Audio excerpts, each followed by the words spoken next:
اللہ کی مسجدوں کو تو وہ لوگ آباد کرتے ہیں جو اللہ پر اور روز قیامت پر ایمان لاتے اور نماز پڑھتے اور زکوٰۃ دیتی ہیں اور اللہ کے سوا کسی سے نہیں ڈرتے. یہی لوگ امید ہے کہ ہدایت یافتہ لوگوں میں سے ہوں. اور یہود کہتے ہیں کہ عزیر اللہ کے بیٹے ہیں اور عیسائی کہتے ہیں کہ مسیح اللہ کے بیٹے ہیں. یہ ان کے منہ کی باتیں ہیں. پہلے کافر بھی اسی طرح کی باتیں کہا کرتے تھے. یہ بھی انہی کی ریس کرنے لگے ہیں.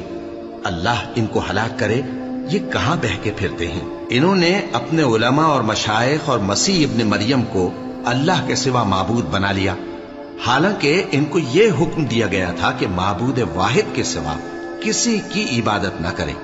اس کے سوا کوئی معبود نہیں اور وہ ان لوگوں کے شریک مقرر کرنے سے پاک ہے.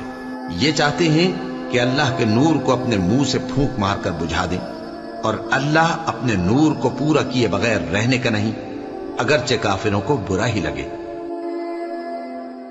اور حقیقت یہ ہے کہ ہم نے قرآن کو نصیحت حاصل کرنے کے لیے آسان بنا دیا ہے. اب کیا کوئی ہے جو نصیحت حاصل کرے؟